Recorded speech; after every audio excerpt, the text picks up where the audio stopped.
Hello, Internet. It is time for another Wednesday's serial.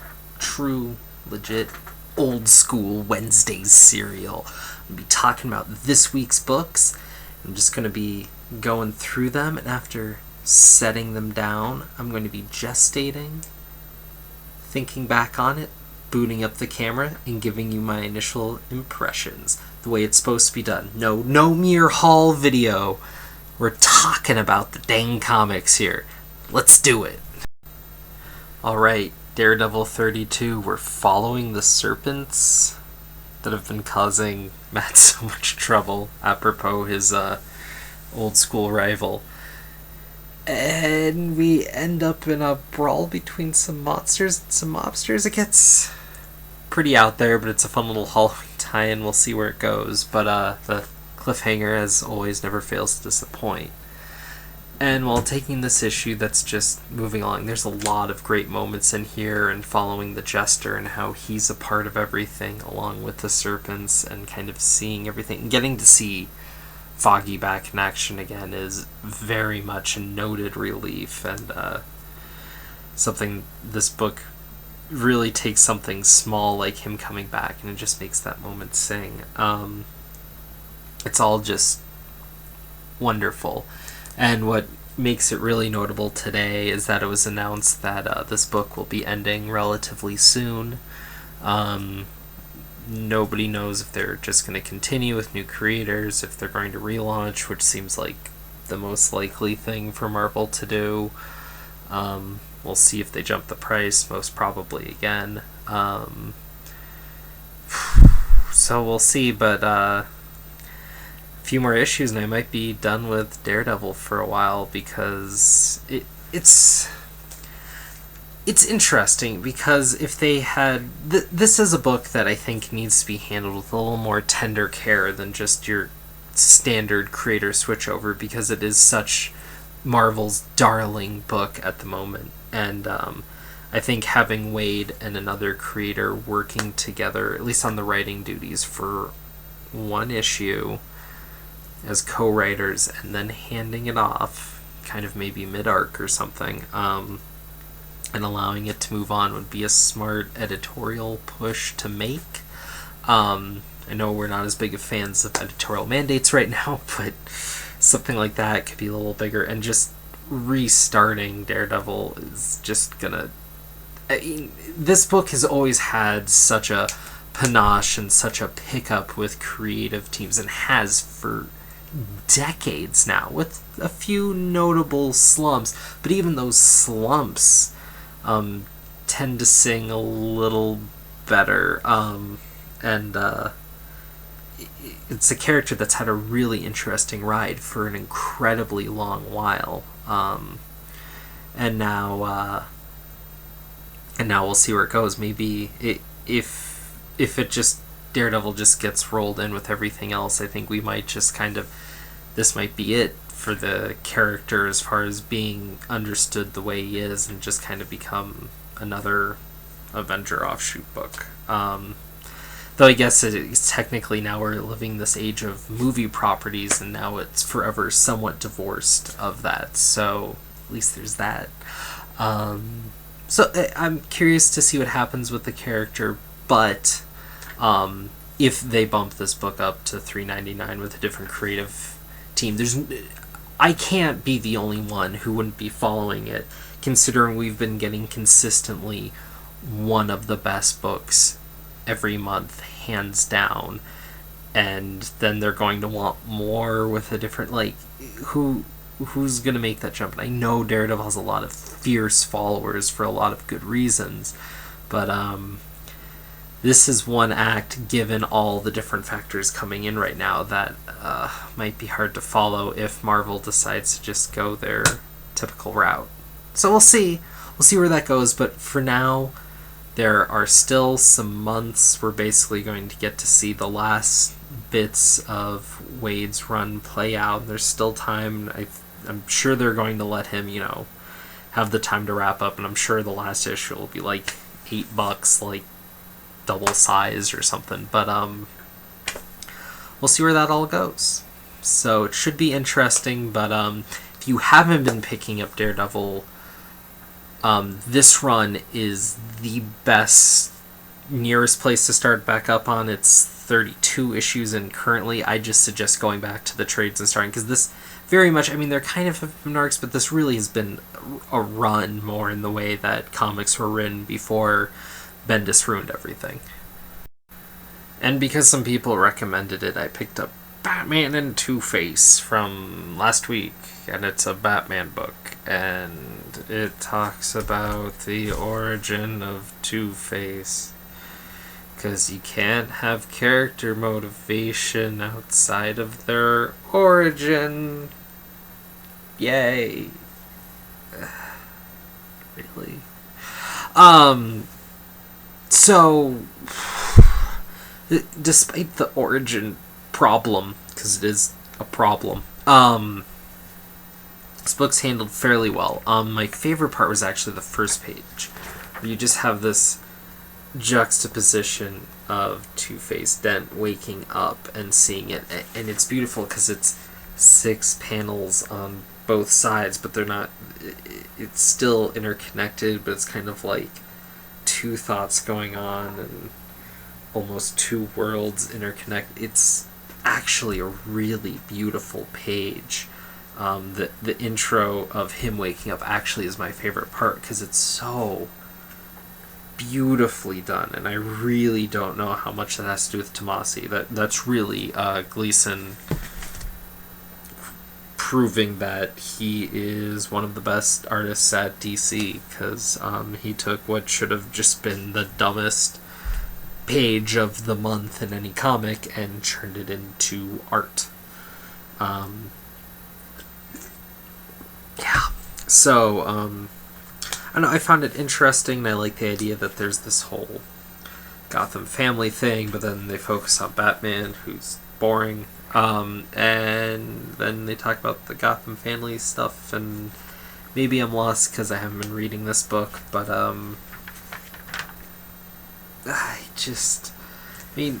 I think if they didn't have that origin of Two-Face thing in here, I would have been more interested, but they do, and it's like, how many times does there need to be some reason that he turned into Two-Face?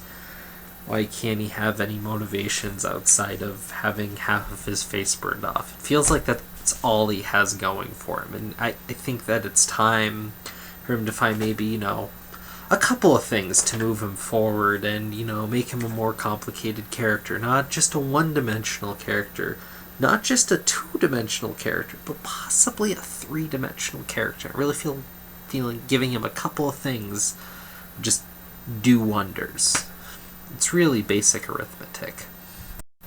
Okay, kids, let's talk the Green Team for a moment, because this is a book I've heard, no one talk about, really, except for Travis a little bit. And if nothing else, this is a decent DC book being put out that does not have Batman in it. Boom! I know, you're like, what? I need to check that out because that never happens.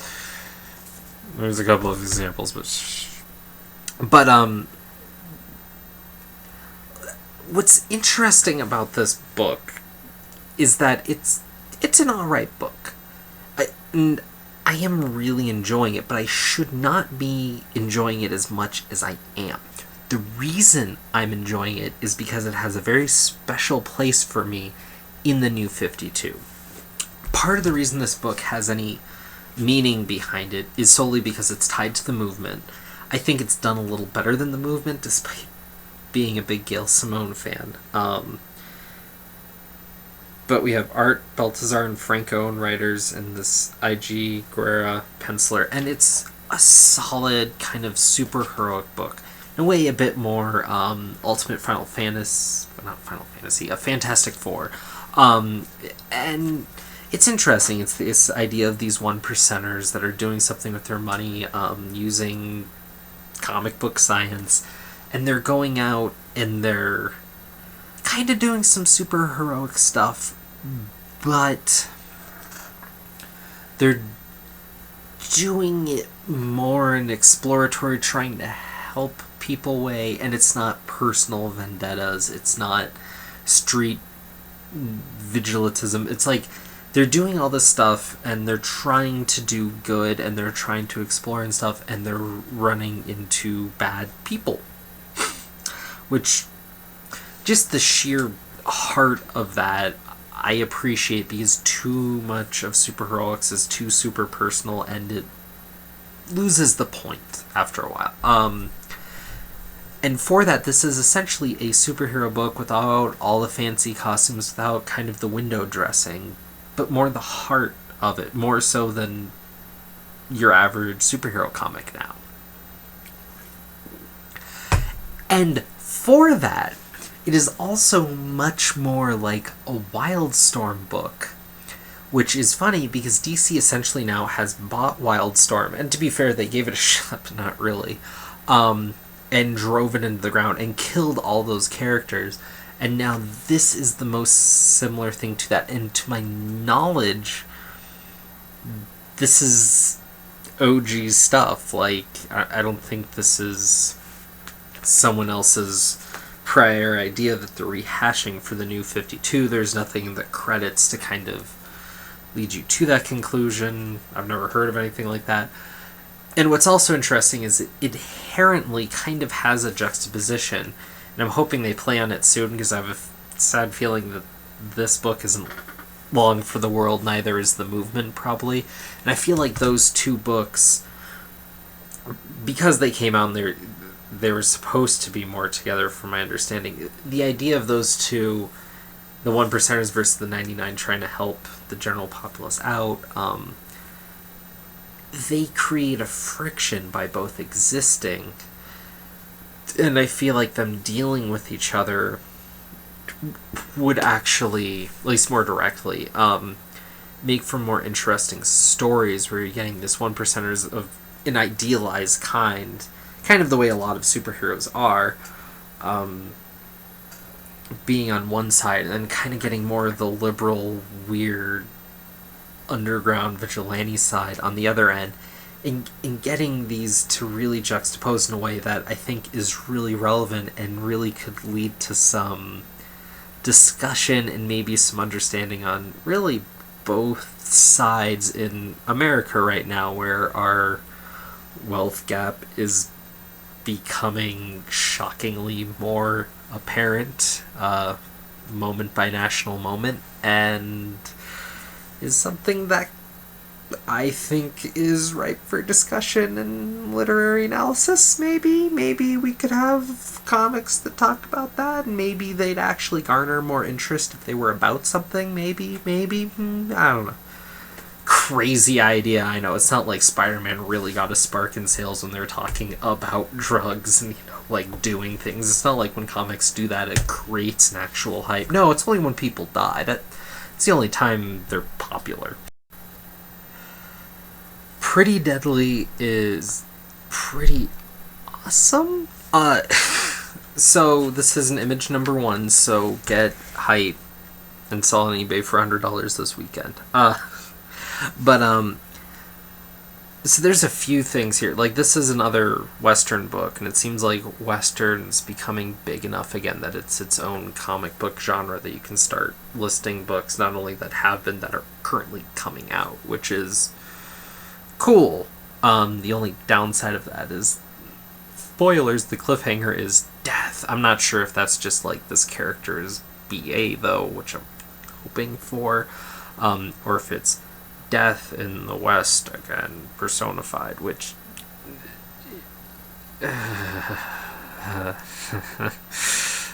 no mas. But that was the only part of this book I didn't really like. Interesting note: script Kelly Sundconic, art and covers Emma Rios, who it reads fine, don't get me wrong, but the art in this book, the layouts in this book, the comic bookiness of this new Image #1, may, like, just flip through it if you can find it. It has an appreciation for being a comic book in a way I haven't seen anything published by Image in a long time. Colors, Jordi Belair, And then letters, Clayton Colas. Point being, this is a predominantly female-created book. Colors, I don't know, that's kind of gender neutral based on the name. And letters, near as I can tell, is the most sexist profession in existence. I don't think there's a female letterer ever. I don't think anyone cares. You don't hear the female rights getting all uppity about that, because that's a job that... why not? But no one gives a shit. Except unless someone fucks up. Someone like Chris Ware. But no, I'm gonna have to read this again, because it's kind of a... You're supposed to put things together to follow the narrative, and I kind of went through it a little too quick for that. But some amazing imagery in here, and using the West kind of old samurai tradition, and blending, and the art style is... I don't know quite how to describe it, but anytime you see a comic book page like this, you know we're not getting some made for TV, just in a comic dress out. Like, look at the colors and the composition and what's happening, and there's just some amazing stuff, and there's some boobies, so you know it's good. But this really does feel like a true Western book in a way that a lot of the other Western books don't really have that feel for me, like Sixth Gun or East to West. They just kind of feel like sci-fi-ish Western or whatever. And those books are good, don't get me wrong, and I know Sixth Gun is more of a horror slant. Good books. This is really bringing in a style that I appreciate, and if you can check this out, recommended. Really the bottom line, but just the amount of energy behind this book I really wanted to point out, because it's unlike other books that we see coming out even from Image or Dark Horse now. Alright, let's talk Battle of the Atom for a moment, because this is an interesting case study of where Marvel's at right now.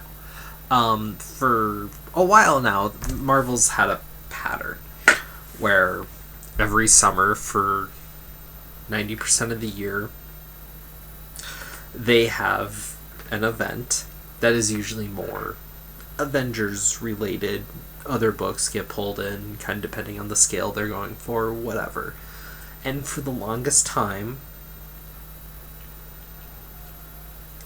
excuse me, the X-Men have been separate, which is interesting, because whereas they're in the same universe, they never shall meet, which was never more glaringly obvious when they kind of started it, at least started as a true cycle in Civil War, where really that was an X-Men story applied to basically everyone else in Marvel. And it was weird for them to be mostly absent. They had their own mini, sans, Wolverine, who cares. A couple of the characters show up, but whatever. And events go on, and so on and so on. But while they're having the other event, they tend to have an X-Men crossover book that isn't really handled like an event where you have the main book and then all the tie-offs and maybe tie-offs that are their own miniseries. Instead, the X-Men events are handled in a way that is at least somewhat more elegant. In the way Battle of the Atom is being handled, at least a la publishing, where you have one story, usually bookended, sometimes not, by its own 2 special issues. And then for a month or two, it runs itself through. Or if it's even smaller than that in a way, you have Schism, where it's its own book, and then the repercussions can be felt, but honestly isn't really needed, just whatever X book you want, but there's that main book.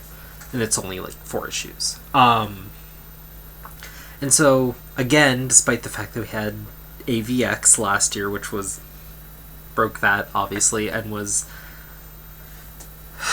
whatever that was. You now again have Infinity going on, of which I'm reading nothing involving that, because I'm pretty sure it would disgust me. And then you have this X-Men event, and I didn't want to get sucked in, but I've been pretty hype about all the X-Men. I was like, okay, and the concept is cool. And the concept is cool. It really is addressing, supposedly, the idea that these past X-Men are in the X-Men universe for a prolonged time. It isn't your standard time travel where they kind of blip in, have some conflict that gets resolved, and then blip out. They're actually there, and they're affected and being affected by what's happening. Which is interesting. And now you have future... There's two, actually, you find out, future X-Men teams that come back. That want them gone or don't want them gone, depending on... Because apparently there's these two warring sides of it. And of course Deadpool is on the bad side and on the X-Men. There's all these supposed questions of what happens. And it wouldn't be... So, like... It's interesting, except all that I've explained should have been like the first third. Like, that is the setup.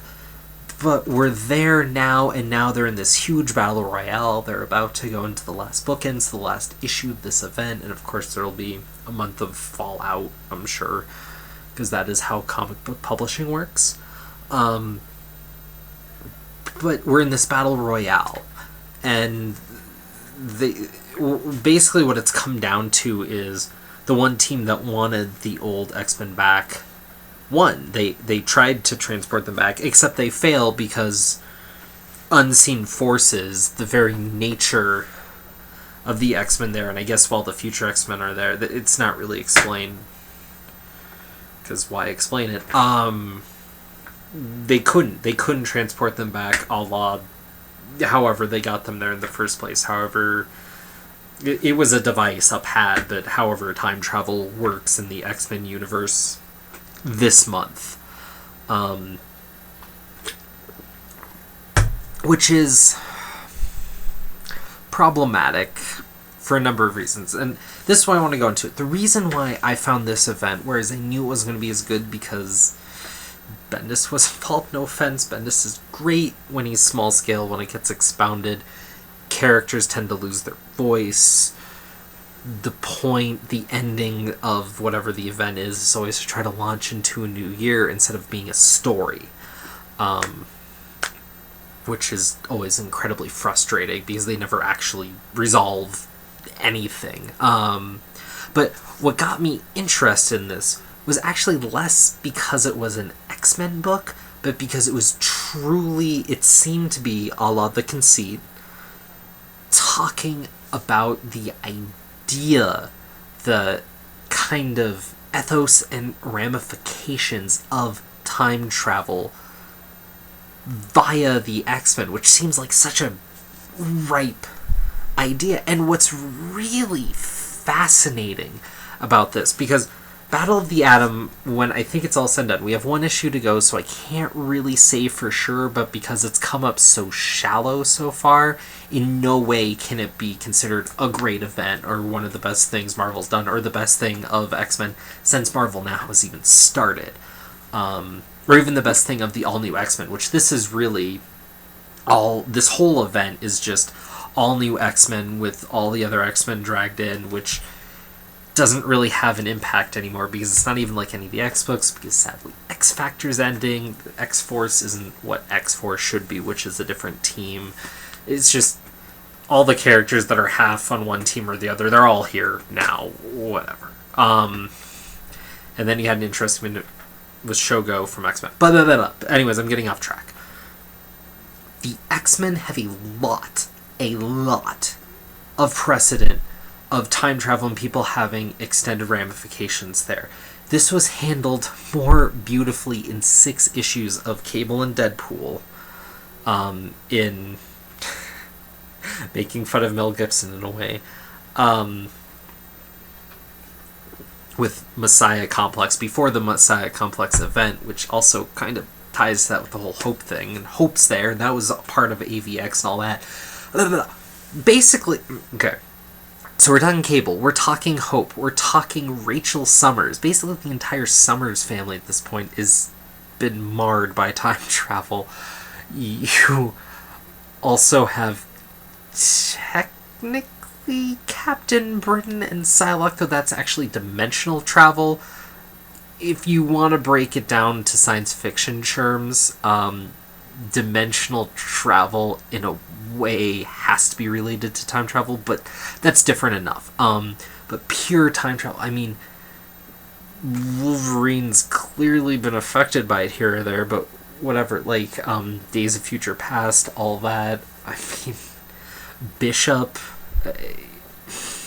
I mean, so much of it, clearly time travel affected characters. These guys deal with time travel in a way that's more perverse and has more ramifications on their character than Doctor Who. So the idea that this is such a big thing, but the fact that there's already such a precedent for it, is interesting. And they touch on it in like 2 lines of dialogue across the various issues, but they never actually address it. And that's what's driving me nuts, is they have this whole crazy sci-fi conceit, and they're doing, and it's just a battle royale and all these different versions of the X-Men from the future that we'll never see again, probably. Like, is bizarre. And what really gets me about this is, God, I don't even know if it's still running, but recently there was an Age of Apocalypse miniseries, or not miniseries, series just running, apropos of everything. And Age of Apocalypse is essentially a time travel story. It's a split timeline, and there's been some crossover that's permanently brought into the X-Men universe. The whole idea of X-Men, Nate Summers, not Cable, but a younger, hipper, less, and more sleek and whatever version, permanently there. Dark Beast, permanently there. AOA Nightcrawler was part of X-Force and then was kind of a part of things. If you read Exiles, that's part of it, but that does a lot. Exiles gets to be a bit separate. It's just, time travel has been such a big part, and the fact that in certain issues, in certain moments in X-Men's history, they've done so much more to explain and talk about it and play with that idea. That there's the now, by going back, we can create our own future, whereas one thing has been seen and said, this is a possibility, but the future is something that you can always fight for. And if you watch the historical loops, they actually start playing with that a bit. You see these loops, these characters of power rise up, and they need to have a reminder from the ramifications that come from ignoring that problem, come back to them literally, and have them deal with it. It's, if you start looking at it in general terms, there's something you gain from that, and none of that is present here.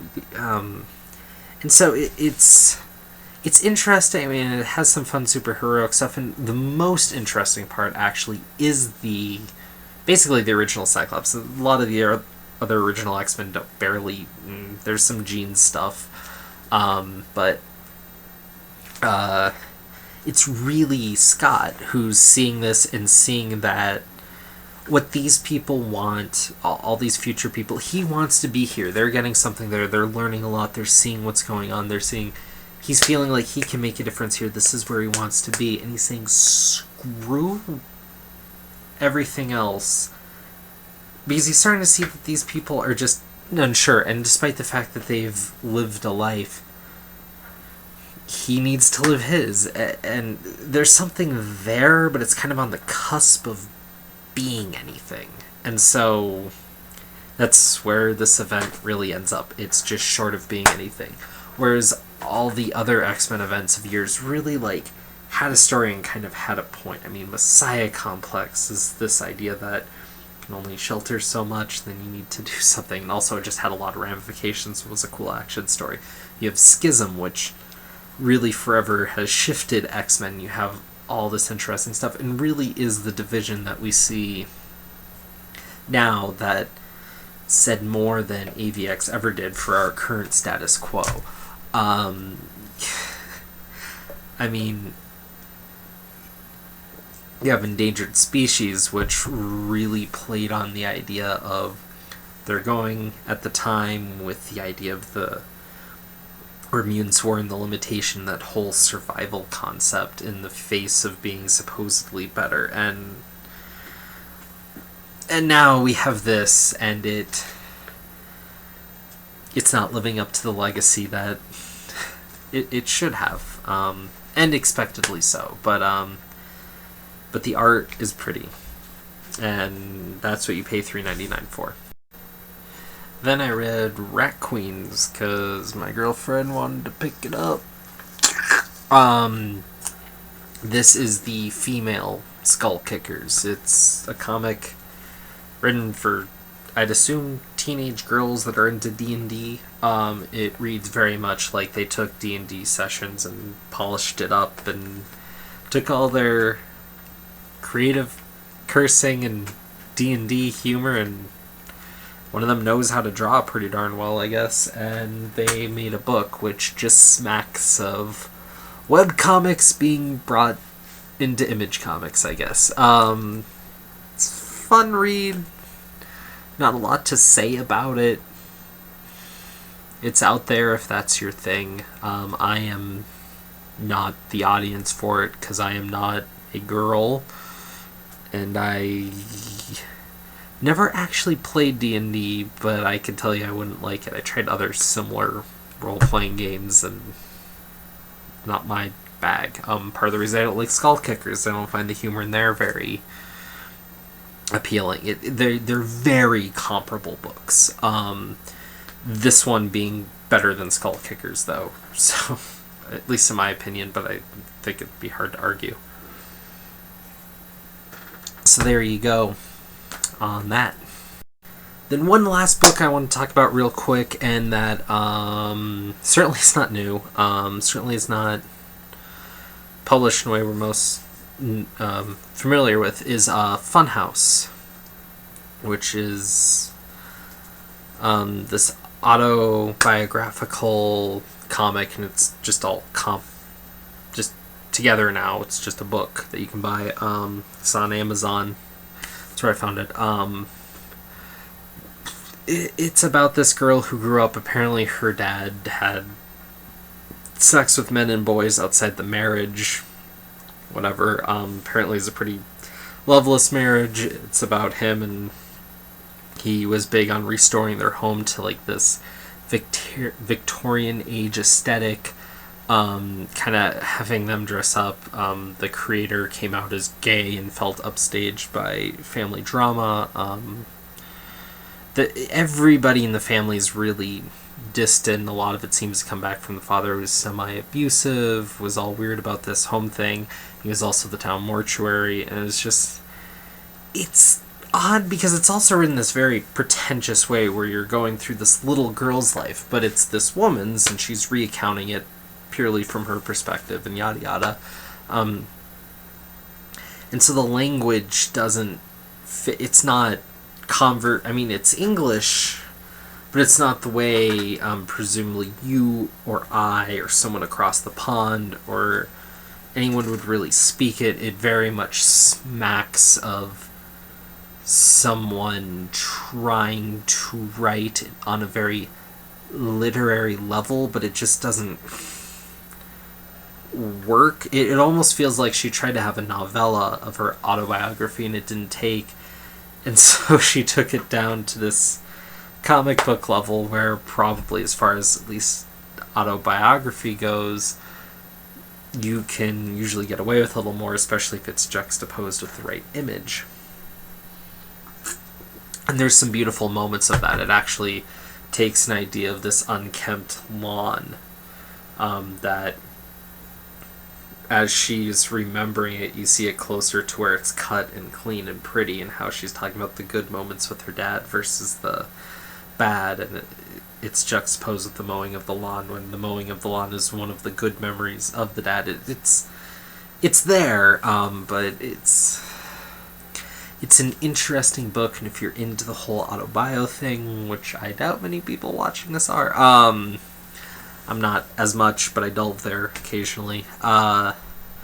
It's interesting, and given that it's not Harvey Pekar or Art Spiegelman or something like that, it's somewhat more renowned. It was done somewhat more recently. I'm going to be reading some more stuff in that vein. It came out of this online class I'm kind of taking to try to learn a little bit more about comics, but I'll see how that goes. It's not clicking with me all that well.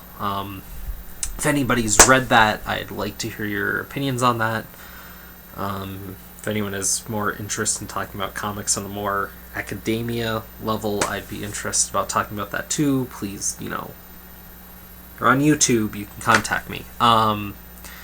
Yeah. So I was a bit long in the tooth, and I'm sorry about that, especially about the X-Men bit, but it's been a while.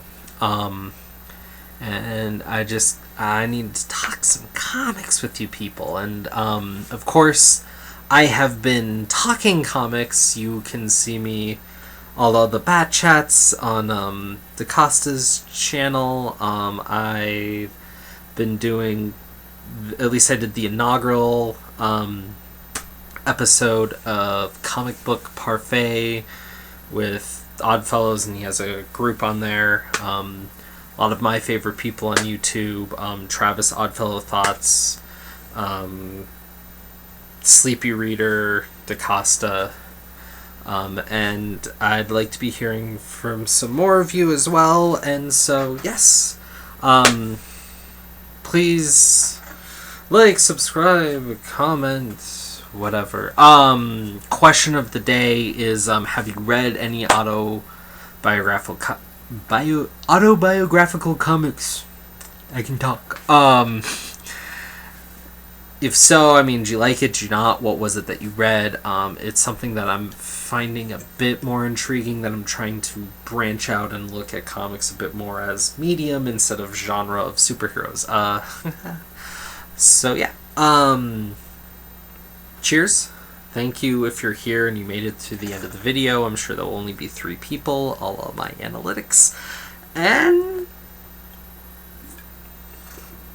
yeah, if I actually get some response, I'll probably be doing these more often, but I'm finding I'm more affected by the level of comments and views and likes I get than I have been in the past, because I'm talking comics to so many people regardless. I don't need Wednesday Serial as much of an outlet as I did in years prior, because I did it in years prior.